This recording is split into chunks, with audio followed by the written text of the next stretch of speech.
we live? We are, aren't we? Welcome to BAME in Hospitality. Thank you for joining us all, everyone.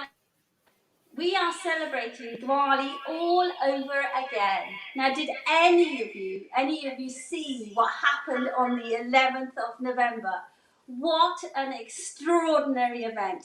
Rishi Sunak lit diyas outside 11 Downing Street. What an amazing achievement. How far have we come? Extraordinary. My name is Angela Devi. I'm a chef and I'm a consultant chef for Manchester United. We will be talking about Diwali and celebrating Diwali and how it's celebrated. Manisha will be coming on shortly to talk about Diwali. I'll have some wonderful questions for her. We'll then bring on the lovely, lovely chef Natisha, who will be cooking a beautiful vegetable biryani. And then I will finish by cooking a dessert using some tilda rice and some lentils. Manisha, welcome. Please do introduce yourself. Hi, everyone. Hi, Angela. And happy Diwali all over again. So I'm Monisha Bharadwaj, and I'm a trained chef from the Institute of Hotel. I can't hear Manisha. You can't hear me? I can hear you now. Okay, so once again, hello, everyone, and happy Diwali again. I'm Monisha Bharadwaj, and I trained as a chef at the very prestigious Institute of Hotel Management in Mumbai many years ago. I moved to the UK from India in the mid-80s, and since then I've been writing books. I've written 16, and I run my own cooking school, Cooking with Monisha, in London. I've been in the food business for all of my adult life, and very happy to be here and speaking to Anjula. I'm looking forward to Natisha's dish as well, and of course to the dessert, because Diwali and dessert go together. Good to see you, Manisha. You look so good. Thank you. So, Manisha, one of the things that people always ask us, and certainly, when we're doing Diwali events, is, why are the sweets so sweet? But there is a very interesting answer for that, isn't there? Would you like to share that answer? Yeah, so Diwali is associated with sweets, and sweet is always seen as the treat, right? It's the thing that we look forward to. Sugar wasn't something that was an everyday thing.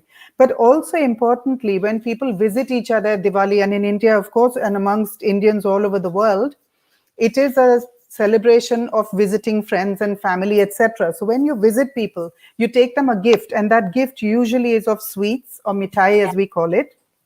Now, because this is commercial sweets and it's got to travel a long way, or it's got to be, okay all day outside, not refrigerated, it needs to have a longer shelf life. And that's why all commercial Indian sweets are much sweeter than one would expect them to be. When you look at homemade sweets, they're not as sweet. And it's the same in every cuisine. So if you look at commercial English desserts, maybe if you look at chocolates, for example, a box of chocolates will always be very sweet. But if you make a trifle at home, it won't be as sweet. So similarly, mithai that you buy in a shop is sweeter than the mithai you'd make at home. Oh, fantastic. My father used to say, we make it extra sweet. So that when you go to people's houses, you give them extra sweetness. So I think that was just his thing, though, But how wonderful. That's fantastic. Now, I know that some ingredients are really sacred in India. And certainly, when we're cooking during Diwali, there are certain ingredients that we cook with. So would you like to share some of those with us, and why we use them and how we use them? So in India, of course, food itself is sacred. Everything that you eat is meant to nourish your body and your soul and your mind. So food and spirituality is never separate. But within the whole food world, there are some ingredients that are especially sacred, and they're used in ritual, in festivals, and celebrations. One of them, of course, is rice. And rice, firstly, it's grown everywhere. It's also a food that is cooling and agreeable to everyone. So even babies are weaned on rice, and it's the first food that we eat. It's the most comfort food that most Indians associate with nurturing and calmness and all of that. So rice is seen as a symbol of comfort, of purity, of longevity, etc. And it became, thousands of years ago, very much a part of ritual worship, etc. If you look at When rice is used in weddings, rice used in celebrations, rice is used in cooking, it's something that nurtures and sustains. Also, coconut is a fruit that will last for a long time. You give someone a coconut as a symbol of something that will last, as well as it has a hard exterior and inside it's soft. So very much as an aspiration of how we should be, a combination of different things, whether we are being strong on the outside and we are vulnerable. So there are many different concepts, but food and spirituality in India is a very close combination. Wonderful. How wonderful. That was a beautiful answer. I felt quite overwhelmed listening to you. That was so beautifully said. Thank you so much. So which foods would you traditionally cook during Diwali time, and why would you cook them? Because I know my dad used to use a lot of coconut rice and gram flour and all those, and we'd use a lot of saffron during Diwali and green cardamom. So can you just give us a bit more about why those ingredients are used, and why it's so essential to use them during Diwali? So basically, Diwali is a festival that is celebrated food-wise. In different parts of the country, you'll have different menus. And also, there's no one fixed menu for Diwali. So basically, an Indian feast usually just means a lot more dishes rather than very expensive ingredients. So Yeah, we don't really have ingredients that are very, very expensive, but a feast means that the cook demonstrates how much time has been spent in the kitchen. So it becomes a real feast of many, many dishes. And eating in someone's home at Diwali is that. The table will be creaking with food. And yeah, also, it's not just one dessert, it's 5 desserts. yeah. And you'll use ingredients that everyone loves, saffron, cardamom. These are all the aromatics used in Indian cooking that make the home, your kitchen, your dining table smell wonderful. So every home, again, now touching back on the fact that every region has its own menu. So of course, one of the most important things of Indian cooking is the diversity. And the fact that a South Indian home, an Eastern Indian home, a Western Indian home, and a North Indian, they'll all have different menus and they're all celebratory, but different in their concept. In some parts of the country, meat is eaten at Diwali time. In some parts of the country, it's vegetarian. But wherever you go, it will be dishes that the family loves and wants to share with their friends. Yeah, absolutely. Because it's all about family, isn't it? I remember years ago at home, everybody was in the living room, in the back room. We'd be making the pakore, or dad would be making the laddus outside, with just this plastic put over the fence, over Mr. and Mrs. Wales' fence, and wedged through the window. And he'd sit under there, shaping the laddu. So it was very much a family event. And this was 1970, so, there weren't very many Indians on our street. And people used to be fascinated because all the aunts and uncles would be traipsing through the house. And they'd be thinking, why have they got all these people walking in and out? Because it is very much a family affair, isn't it? It is. Absolutely. And also because usually at Diwali, it's open house. We want family and friends to visit. Yes. And because there's so many people coming over, the food preparation for Diwali starts about 10 or 15 days in advance. And we're making snacks that would last, and, savories and sweets. And it's so much to do with food and the offering of food and the sharing of food that this is a central part. To me, Diwali and food go together because, straight away you're thinking, what shall I cook? What shall I make? And everyone participates, the family, children, everyone gets together and, creates this experience. Yeah, and it's a shame that this year had to be a little bit different for very valid reasons, of course. And I personally am looking forward to next year where we can go back to celebrating Diwali how it should be. But certainly, we made the most of Zoom this year. I wish I'd taken shares in Zoom, because I'd be very rich by now. So thank you, Manisha. That was wonderful. Thank you so much. I'm going to now pass you over to Natisha. Natisha, welcome. Natisha is going to make the most amazing vegetable biryani. I'm so excited about this. Natisha, hi. Over to you, my love. Please do introduce yourself to everyone. Hi, guys. Thank you, ladies, so much. Thank you, Angela, for that beautiful, wonderful introduction. Manisha, you blew me away there. You spoke with such passion. I loved what you said about rice because I'm making a biryani But thank you so, so much. That was wonderful. Thank you. Okay, so I'm Chef Natisha. For those of you who don't know me or haven't heard of me before, I've written 2 cookery books, My Modern Indian Kitchen and The Delicious Book of Dal. I'm classically trained as a chef, as a European chef, but I have a Gujarati heritage. And as a result of my love of Indian food, I've now become an Indian food consultant. So that's a little bit about me, but let's get started with this biryani because there's a lot going on. So tonight you'll see me do a lot of here's one I made earlier. However, I can promise you everything that you see will be just amazing for you to take away. So let's get started with the main star of the show, which is the paneer. So I have some diced paneer here. Now with paneer, when you use it in curries, you can deep fry it or shallow fry it. When you do it in something like a biryani where you're going to slow cook it, it's good to give it a marinade. So I'm just going to go into a mixing bowl. And to create my marinade, I am going to use some yogurt. Now yogurt is great for meats.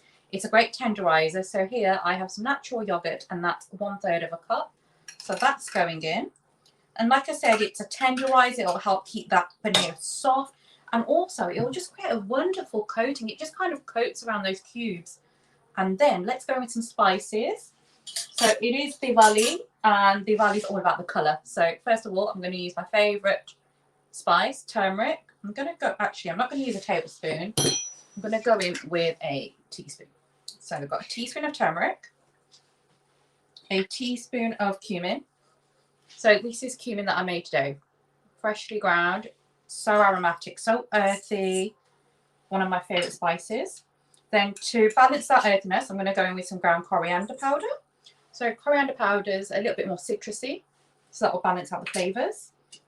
And then I'm going to go in with, this time, half a teaspoon, not 1, but half of some Kashmiri chili powder. Now, this chili powder is fairly new, and you can see that because it's really fluffy.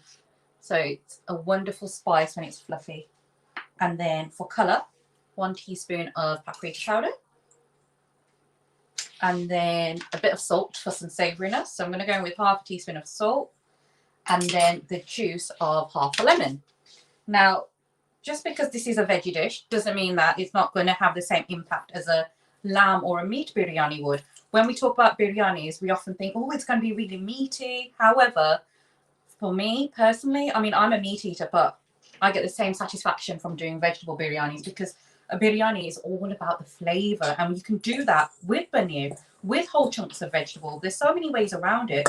So when the brief came along for today and I knew I was going to be working with Hilda's wonderful rice, I thought, you know what, it has to be a biryani because there is no other celebration dish. You know, being Diwali, I like to keep the dishes vegetarian. So paneer was a no-brainer for me. So I just marinated my paneer. That's what it looks like. Nice and coated. Now you can do that overnight. You can do it a few hours before you're cooking it. However, if you do it whilst you're cooking, no issues at all. Get it done first, as we've just done, and pop that aside.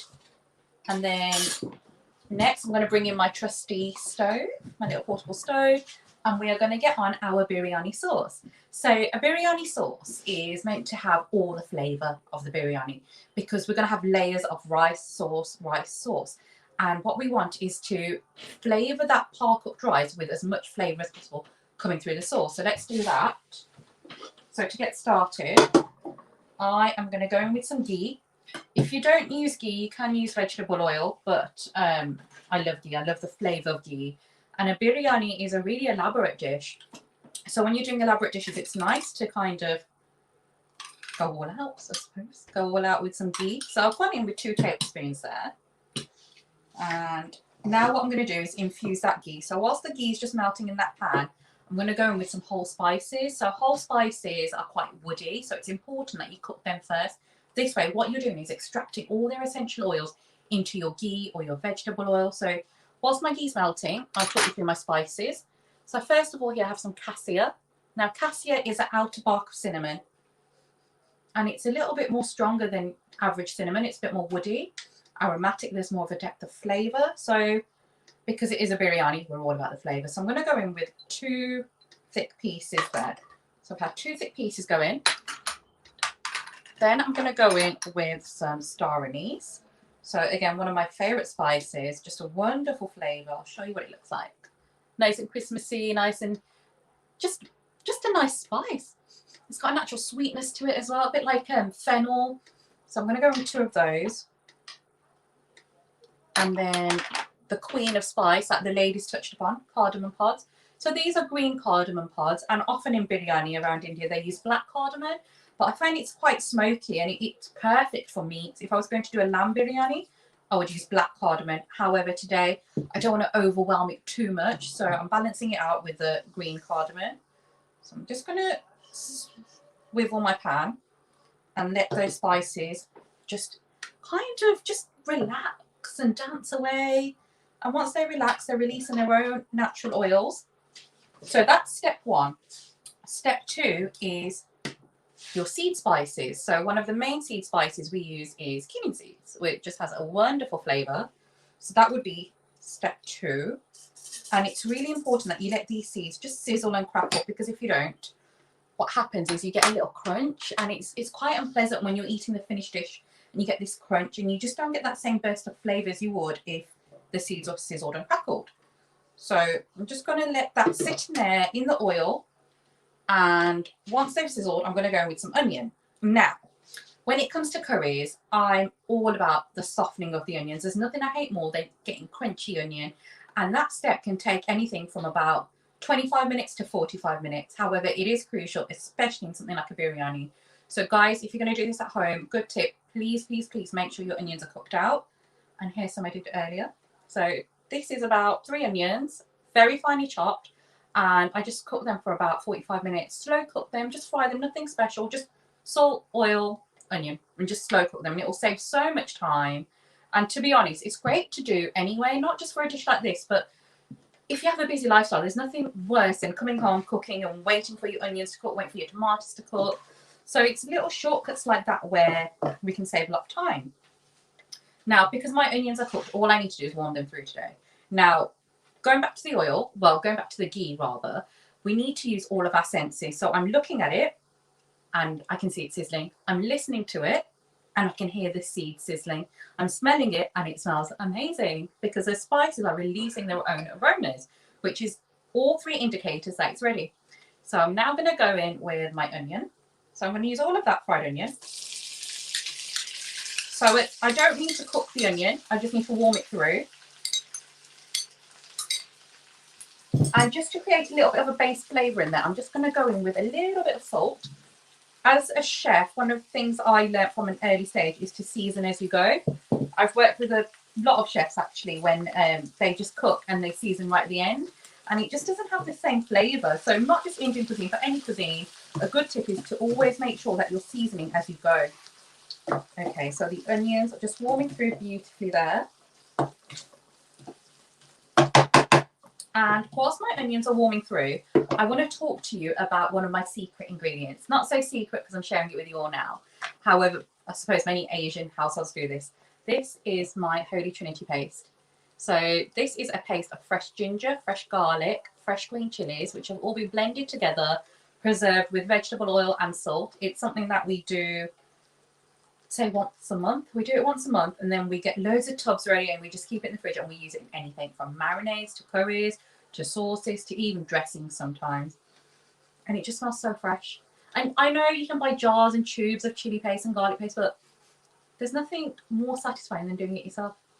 Beautiful, beautiful. So into my onions, I'm going to go in with a teaspoon of that paste. You can add more, and that's one of the things I love about Indian cookery. You know, it's all about tailoring the dish to your taste. There's no right or wrong. Experiment and, you know, get a feel for your flavors. Just taste a bit as you go, and then you'll know if you like it or not. So whilst that's warming through, I'm just going to go in with some fresh bay leaves. These are fresh from my garden. So you can use dry, nothing wrong with that. But I just love the flavour and aroma from these fresh, beautiful bay leaves. So I'm going to go in with 3 of those. Stir them in, warm them through as well. Okay, so as a bit of a recap, I know I'm going fast, guys, but I'll just recap. So we did a tadka in hot ghee with whole aromatic spices. We sizzled cumin seeds. We added in fried onion. We created a base flavour with salt. We went in with fresh aromatics of ginger, chili, garlic, and then we went in with fresh bay leaves. So that together in the space of minutes has created a base curry sauce. So it's coming along beautifully.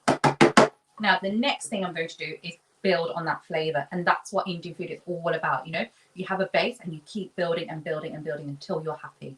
So the next step is to do my aromatic spices, which need cooking out. So same as we did earlier with the paneer marinade, I'm going to go in with some coriander powder. So that was about 1 teaspoon. 1 teaspoon of roasted cumin powder, which I ground myself this morning. 1 teaspoon of paprika powder. 1 teaspoon of turmeric, which is the spice of life and has so many healing properties. And then 1/2 teaspoon of this Kashmiri chili powder, which is quite hot. So I'm not going to put too much of that in. And give that all a stir. What I'll do actually, just so you can see, I might just tilt the screen because I want you guys to see the colour.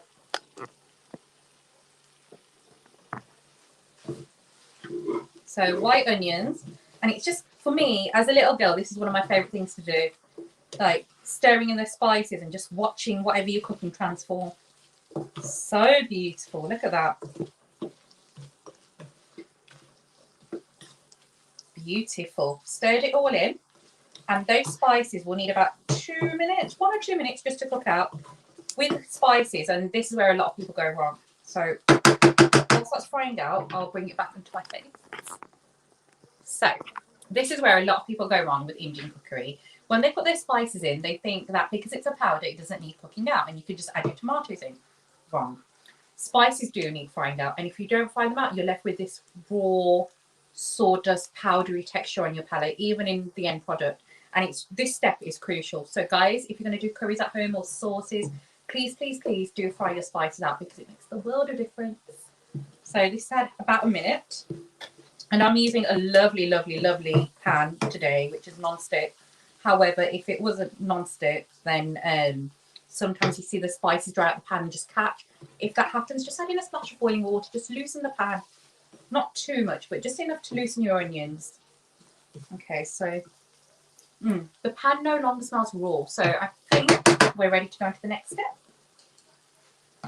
So what I'm going to do now is go in with some tomato puree. Now I say tomato puree, this is not tomato puree that you find in any supermarket or any canned product or chew product. This is about, I was chopping them all last night and I want to say this is about 20 tomatoes, which I cut up. I took out the middle stalk, the white tough bit, chopped them all up, fried them in oil and salt and puree them down using a blitzer. So a hand blender, and look at the colour of that. Even like supermarket passata doesn't look like that. It's just so beautiful. So I'm going to go in with some of this sauce. Well, not sauce, this tomato puree slash juice slash paste. Just to create a curry.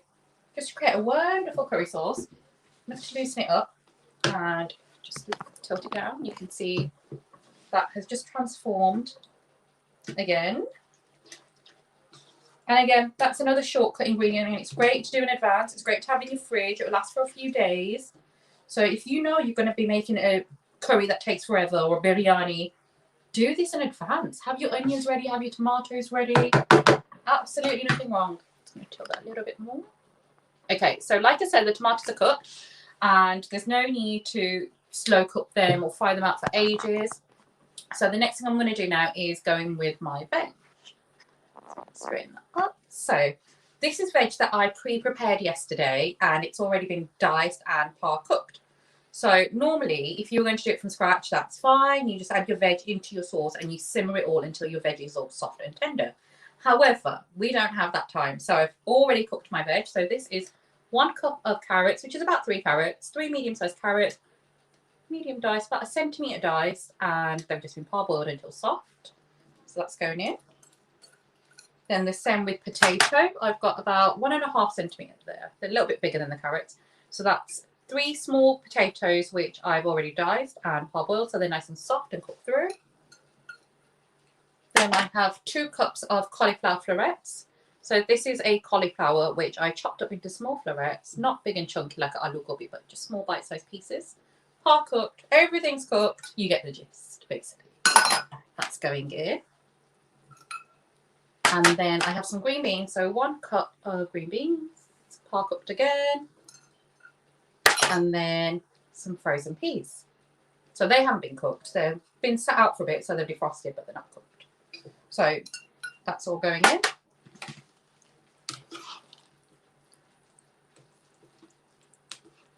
Beautiful. Now, again, guys, we're going to use our senses. So when you do a dish like this, look at your pan, and because it's a sauce, look at the consistency. So I've gone in with a hell of a lot of veg there.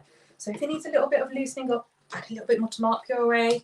I am going to go with a bit of cream as well, but I don't want it too creamy. So what I'm going to do is just loosen that up with a splash more of tomato. It doesn't have to be overly wet, but it is a coating sauce. And you want a bit of moisture to work with when you're layering up your biryani. You'll see that in a bit. Okay, beautiful. So that's all warming through beautifully. Gosh, I wish it was this quick, like to cook normally.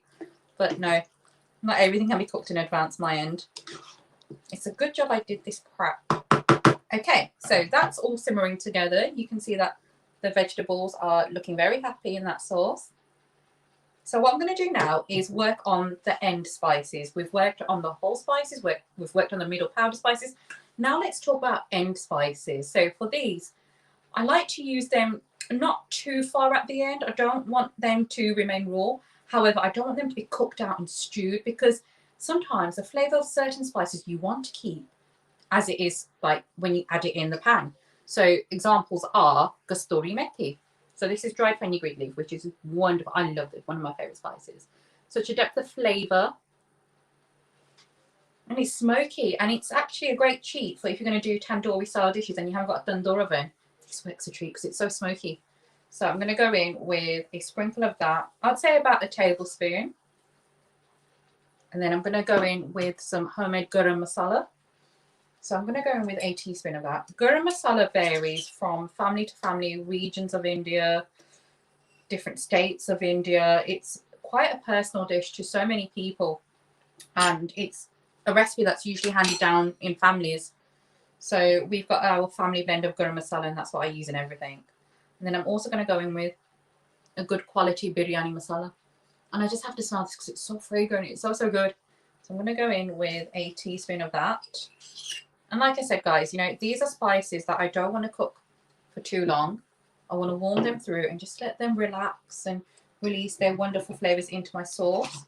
So that's going to go in. Stir that in really well. Beautiful.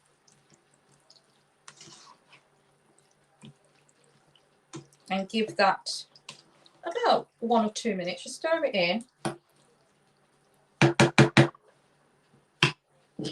And then once my spices have been stirred in, I'm going to go in with some honey. Now, honey is a wonderful dish to balance out when your spices can be a little bit overwhelming or a little bit savoury and you just need a little kick of sweetness. Honey's wonderful. You can use palm sugar. However, not all areas of India do use palm sugar. So I find that honey is quite neutral. I'm going to go in with, that was about 1.5 teaspoons. I'm just going to stir that in, stir it in really well. And then finally, I'm going to go in with some cream. So I've got some single cream here. That's just under a cup. I'm going to judge this by eye. I wouldn't use more than a cup because I just find it's too creamy. So I'd say about half a cup of single cream. And this will just add a lovely velvety, luxurious mouthfeel to the sauce. If I tilt the screen, you can see it all transform again. So we've got this tomato-iness here. We've got all the veg and spices coming through it, and then we've got this lovely swivel of cream. And if I just stir that in, it's just going to transform. And this is a medium flame. It's a wonderful, delicate dish. Nothing too extreme, I'd say, when you're cooking it. You know, if you're going to brown your onions, then yeah, use your high heat. But you don't want to have anything burning or simmering and bubbling away ferociously. You want to kind of respect it and just let the sauce relax on a nice medium heat. Okay, beautiful, beautiful. Now what I'm going to do is let that simmer. I have done this quite quickly to show you guys for the sake of time. what I'm going to do is put a lid on that, and I am going to let that simmer on the hob that I have in the kitchen. This is my portable hob. And in true TV Zoom style, here is one I made earlier. So I made this sauce earlier. It's exactly the same sauce. However, this one has been simmered longer, so the flavour is a bit more developed. And I also made this sauce yesterday. And one thing that I find with curries, with soups, with stews, everything tastes better the next day. So when I do dishes like this, I just like to get everything done in advance, and the next day everything will just taste a little bit better. So now we've got our components ready. Let's start assembling. So before I start assembling, actually, let me talk you through the ingredients. So first things first, it's a biryani. What does all biryani have in? Rice. So this is my cooked rice here. It's basmati. And I'll show you the bag, actually. So this is Tilda's extra long ground basmati rice. Thank you so much, Tilda, because this rice is amazing. It tastes amazing. It smells amazing. I'm so excited to be cooking with this today. So got that bag from Tilda. I cooked some rice there. So that's par cooked. I'd say about 80% cooked through.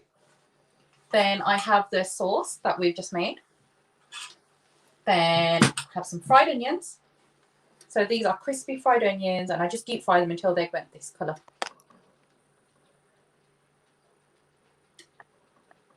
Then all biryanis have to be regal, right? So to be regal, I have got a mixture of saffron and milk. It's saffron from Persia, and I just used a pinch of saffron and a few tablespoons of whole milk and stirred it to create a mixture. Some slit green chilies, and some fresh mint and coriander leaves. So that is that's all my components ready for my biryani, including that paneer that we marinated earlier. So I've got that ready as well. And now that everything's here, I'm going to start quickly assembling. So I'm going to use this today. Now, normally when you do a biryani, you want a pot or a dish that can be quite like sealed. You want to be able to seal it well, and you need to have a good lid. So I'm using this, which is a roaster, and it's got this really high lid, which means when I do my layer, I've got a bit of room to work with on top as well. So for this, what I'm going to do is tilt my spoon, and you can see how I do it. So that is my pot there. First thing I'm going to do is go in with some sauce. Now, this is like the moist maker, you can say. You can do this in any order. You can put your rice at the bottom. I did one earlier and I put the rice at the bottom of that one, but I just want to do this one with the sauce at the bottom. So same sauce as what we've just seen.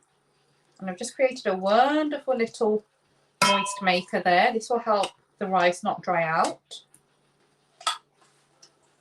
And then on top of that sauce, I'm going to go in with some marinated paneer.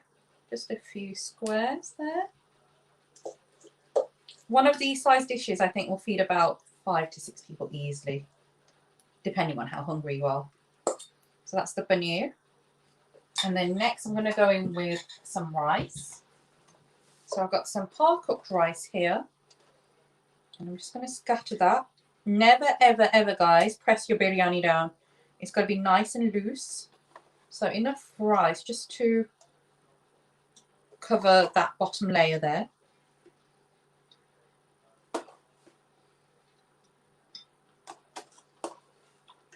And then with this rice, I par-cooked it with some spices. So again, cinnamon sticks, that can go in. Bay leaf, that can go in. Don't waste your spices.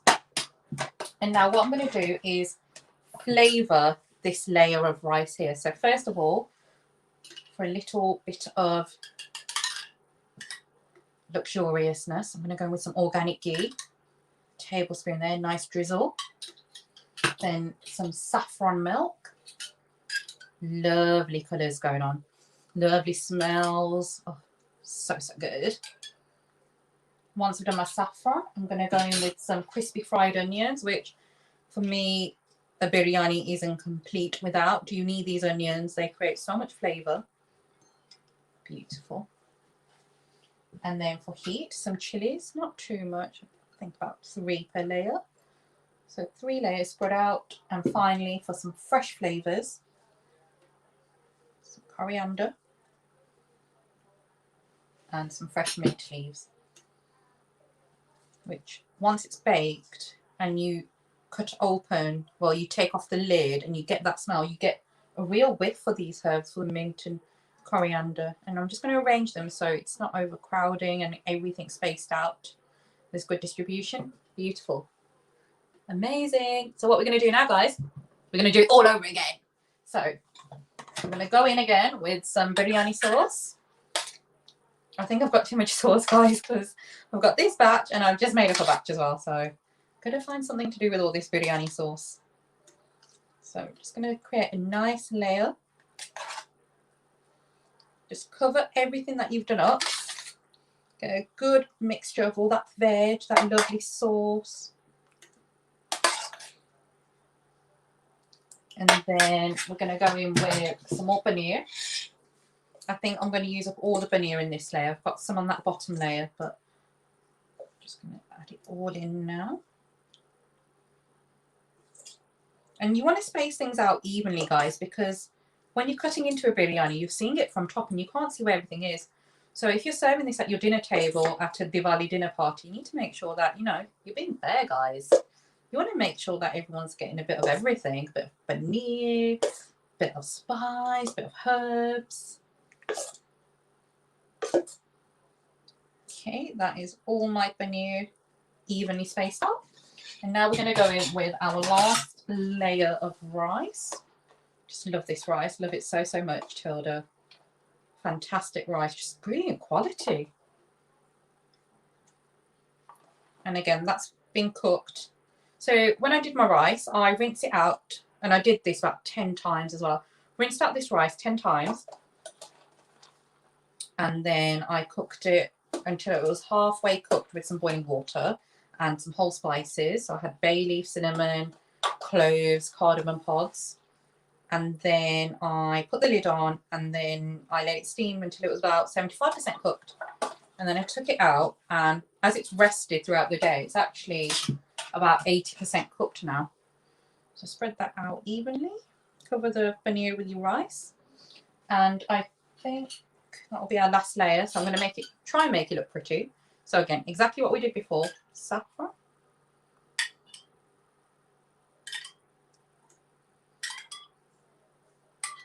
Not too much. And this will actually stain the rice when it's cooked. It will have a lovely yellow gold touch to it. And then we're going to go with some ghee.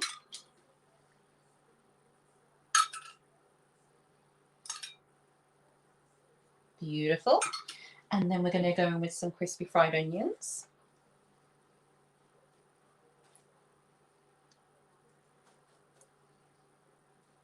And then finally, some chilies. I say finally, but there's 2 more things coming. So my green chilies. And then finally, my fresh herbs.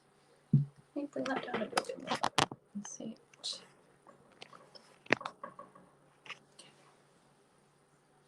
Some coriander leaves. I love coriander. I know a lot of people hate coriander, and I don't know why, because I find it beautiful. It's one of my favourite herbs. Okay, and then some mint.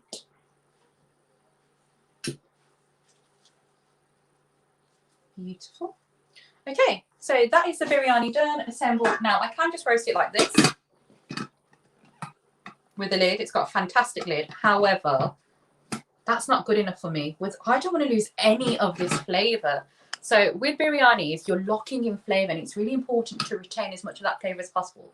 So to do that, I'm going to seal the lid. So let me show you how I seal this lid. It's actually really cool.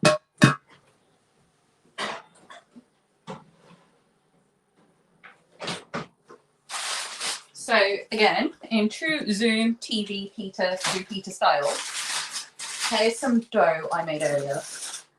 And by dough, it's literally just water and plain flour. And all I've done is created it like a Play-Doh almost. And I just mixed water and flour together until it was pliable, until it was good enough to roll out. I let it rest for about half an hour before I did my first one. And I'm just going to create like a sausage. And I'm going to spread that around the dish and then put the lid on. So what you want to do is create like this edge. And you want to do that all the way around. And then what you want to do is put the lid on. And then what you want to do is crimp it so it's sealed shut. And you do that all the way around, and then you bake the whole dish like that. So I do mine. When I do a lamb one, I'll do it for an hour, like I'll slow cook it. Because this is paneer, I don't want to like overcook it. So I'm going to do this one for 30 minutes, and that's on gas mark 6. So you're looking, well, gas mark 5 actually. You want it low and slow. So a nice low heat, and I'm going to do that now with this one. But again, here's one I made earlier. Let me get that out.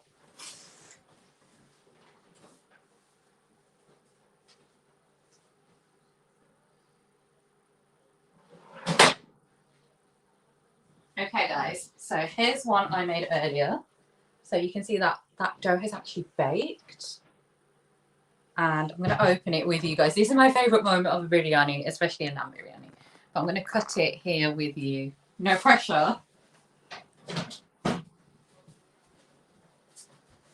just going to, oh, it's actually quite stiff. I might have to let it rest first. Yeah, no, it's actually really, really stuck. So I'm going to have to like scrape it off. And the pan is a bit hot, so I'm going to have to let it cool down. However, what I'll do is take pictures of what it looks like, and I'll make a short video as well. So hopefully you guys can see it. So that's my biryani. I'm so, so excited for today. I'm so happy to be celebrating Diwali all over again. And I'm now going to hand over to the beautiful, lovely Angela, who will be making a burfi dessert for us. Hey, thank you so much, Natisha. That was absolutely wonderful. We're all dribbling here. No, what do you mean you can't get the lid off? No way. I'm going to try, and when you're done, I'll give you all a view then. Yeah, absolutely. You must see that biryani. Honestly, we were going, oh my God. No, I'm going to try. Thank you so much. Okay, so guys, I am going to give you a really quick, show you how to make a really, really quick mithai or burfi, if you like. Now, normally it's made out of milk, but this one is good for everyone, whether you're a vegan, a vegetarian, or, you know, in India, Jains, the religion Jains, celebrate Diwali. They don't eat, they don't drink milk or anything like that. So they're pure vegan. So this would be great for you. So what we're going to do is, actually I'm going to hide that because I don't want you to see that. So in here, I'm going to add in some jasmine, Tilda jasmine basmati, rice, and that's 200 grams of rice. And then I've got 50 grams of lentils as well. And this is mung split lentils without the husk, okay? And then what you do is you've got to roast this. And I'm afraid you can't really leave it because it'll burn. You've got to roast it away for just 20 minutes. And then it looks like this. Just take a look at this. Can you see how beautiful and roasted that is? Let me compare. So here's the one that is in the pan getting ready to roast. Compare it to this being roasting for 20 minutes. It's gone beautifully nutty and it smells amazing. Really, really good. So then what you do with this, you just take it and you place it in a blender and you basically create a fine powder. And it's really, really important that you get a kind of fine powder, a bit like, you know, semolina. If you think about fine semolina, that's the kind of consistency you want. So in it goes. I'm going to do half at a time because this particular blender, it kind of plays up sometimes and it doesn't do as it's told. So we'll just do half at a time. And then on it goes in here. And this is so, so good for, you know, anyone that's, going to just make sure that's on. Just 1 second, I'm just going to plug this in. Yeah. You see that? And a really, really fine powder.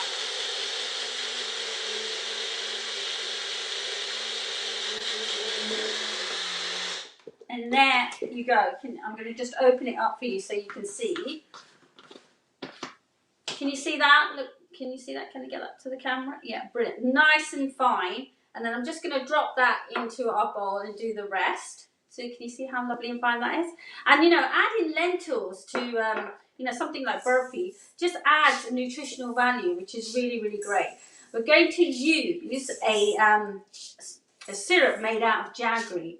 And jaggery is unrefined sugar cane, which is a little bit better for you than sugar. However, do bear in mind it is still a type of sugar, okay? So, you know, you don't want to be eating it all the time. However, it is very, very good for you compared to the white stuff, and I mean sugar.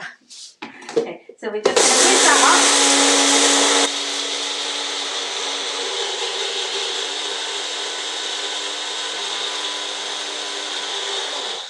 Okay, so that's ready now as well. I'm just going to pour that into there because I need the pan. Okay, so in it goes into our pan like so. Put the rest in. This is so easy. Now this is a great one for Christmas as well, not just for Diwali, because you can make this in advance and then you can just put it in a cake tin and people can just munch at it whenever they want to. Just going to switch on our pan. Okay, so now that's a nice ground powder. Now actually, if you wanted, and you wanted a little bit of texture, you could actually make the powder less fine, but I like it this way. But obviously, you know, if you wanted a bit of texture, you could leave it a bit more grainy. So we're going to switch our pan on. Oh God, wasn't that biryani, honestly, when she couldn't get the lid off, I thought, no way, you can't get the lid off. I must see that biryani, otherwise, you know, I'm going to go to sleep and I'm not going to be able to sleep because I need that biryani in my life. It just sounded amazing, and all those aromatic spices she used was wonderful. Wasn't she great? She really was. Okay, so that's now obviously remember we've already toasted this. So now what happens is we need to make the syrup. So to make the syrup, this is so easy, guys. You'll be doing it tomorrow, honestly. We're going to take a pint of water into a pan. Okay. We're going to drop in 8 to 10, 8 to 10, 6, 8 to 10 cardamoms. Drop those in. And then this is the jaggery I was talking to you about. This is jaggery, doesn't it? Oh, it looks like fudge. It tastes like fudge, honestly. It's so, so good. So this is instead of sugar. So as I said, it's still a type of sugar. However, it's a little bit better for you than sugar. That's going to go in as well. And that is what is going to create our syrup for this burfi. That's where all the sweetness is going to come, okay? So, like true style, Natisha style, we have some syrup made here already. Can you see that? So that's being cooked down and it's ready to go into our powdered lentils and rice. Okay, so what I want to do with this is I actually want to sieve it in because I don't want the cardamom. But if you get close up, little cameraman, he's a lovely, lovely cameraman. I'm going to pour it all in, and actually in here I've also got a tiny bit of saffron for colour and a little bit of taste. I'm going to add that in. Can you see how swollen those cardamom come? And like Natisha said, they've released all their spices now, so we don't need them now. So that's gone in, and then I'm going to just now give this a really, really good mix. And then we're just going to cook it down until it almost becomes doughy and it becomes really, really sticky and something that you can then press down into a tray bake or something. Oh, it smells amazing. This is so quick to do. And as I said, it is great for everyone. I'm going to add in a little bit of coconut oil. Now, if you prefer, you could add ghee, but obviously because we want everybody to be able to eat this, this is, that's why we're using coconut oil. And also coconut adds a little bit more flavour as well. So you just want to cook this down, and this will just happen quite quickly. And it's just a really, really easy, quick burfi made without any milk. It's just using, you know, as I said, jasmine rice, Tilda jasmine rice, this little yellow packet here. It's a beautiful colour, isn't it? I love the colour. And then you just want to keep on cooking it, and don't move away from this, guys. If you burn it, it really won't taste great. And just look at that. Can you see how thick it's becoming? Isn't that wonderful? And then I'm also going to drop in some pistachios. These are pistachio nibs. You can actually add any nuts you like. Obviously, if you're allergic to nuts, then don't add nuts. Add some green sultanas, or actually, if you're going to make it over Christmas, what about some cranberries? That would be amazing. So can you see how that's come together? How quickly that is, when you make a burfi, normally you have to simmer the milk down and you have to wait a long time. This is just a really quick, easy dessert. Really easy to make. Now that's it. Can you believe that? Now, if you walked away, you might have missed this because it's happened so quickly. But we will put the recipe up on our website for you to. And then what we're going to do is, sorry, I'm just going to move a few things here. A bit overcrowded here. Just going to move this down. I'm going to bring on our little tray. And then I'm just going to take a little bit of oil. Again, just some coconut oil. I'm just going to rub this round the edges and on the sides and in the middle, just like that. As I said, this is really quick and easy, and it's so great to put in your kids' lunch boxes. You can have it as a little dessert, or as a little snack during the day, because as everyone is working from home at the moment, it's great to have something that's quite nutritional. And as I said, the lentils, this is green moong dal, split green moong dal, which is really, really good for you. And then I love the taste of this jasmine rice. It's fragrant, it's lovely, and it's really quick and easy to cook with as well. And then I'm just going to add a bit more to that, and then I'm just going to press it down, like so. This is a really easy, simple burfi style dessert that absolutely anyone can make. So even your kids, get your kids to join in. It's so good. It's really tasty.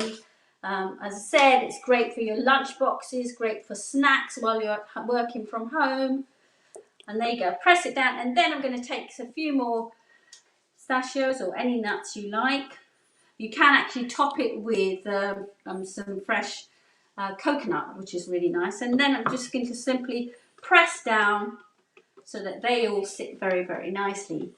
And guess what I'm going to say? Yeah, I am indeed. Here are some I made earlier. Just look at that. And just because we're celebrating Diwali, I've added the silver edible foil. Isn't that wonderful? They are absolutely delicious. They're so Moorish. In fact, they're so good. Really, really good. How quick and easy was that? Now, let's welcome back Manisha and Natisha. Hello, guys. So good. Welcome. How about that? Thank you. That looks delicious. That looks wonderful. Thank you. So, guys, what a wonderful evening it's been. How nice has it been? Manisha, you were absolutely wonderful. There were things there that I didn't actually know myself. And Natisha, the biryani was, oh my God, I was thinking, oh, this just looks divine. I loved all the flavors that were pouring through there. And that was just what a biryani should be. Fragrant, aromatic, topped with flavor after flavor after flavor. Amazing. It's been wonderful this evening. How should we sum up Diwali this year, guys? And what do you think we should be looking forward to next year? For me, I think Diwali this year has been more special than any other year, just because it's made me focus on what I am blessed with, what I am grateful for. And normally, I don't know about you guys, you ladies, but Diwali is such a busy time. And this year, we've actually had time to take a step back and think, wow, you know what? We spend so much time doing unnecessary things when we should just be thinking about spending time with our loved ones. Yeah, and also this year we put out, through Cooking with Monisha, we put out an appeal saying that everyone who was, all the money that we usually spend on gifts and fireworks, etc., if we could all buy ingredients and take them to our local food bank. So we had a very fabulous response to that, and I'm very grateful and thankful to everyone who did contribute to their food banks, and maybe continue to do so. It shouldn't be just for Diwali, even for Christmas. If we could just spend the money on ingredients, because it's heartbreaking to see people can't eat. It's just not right. So very important to sort of share food with everyone, and that would be my message. That's something that we learned this year, and maybe continue to do it forevermore. Yeah, and I think amazing. And I think for me, the word togetherness is so important. And this year everyone's come together. Everyone's roughly been in the same boat, and everyone has really, really pulled together. And I think the word together should remain in the forefront of our minds continuously. This year, next year, and forever. Yeah. Because it really has brought the community together, and the community are all working together. We have an app.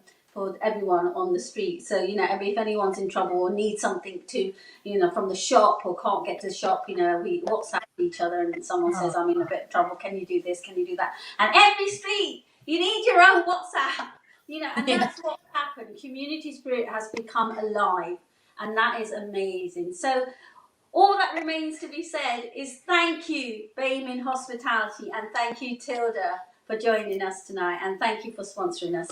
What a wonderful evening. Thank you, ladies. Thank you. Thank you. Bye-bye, everyone. I hope you enjoyed it. Bye, everyone. Happy Diwali Bye-bye. once again. Bye. Everybody, try the biryani and try the dessert. And get on to Manisha if you need more insight into Diwali, guys. She's wonderful. Yep. Take care, guys. Take care. Bye-bye. Bye. Bye.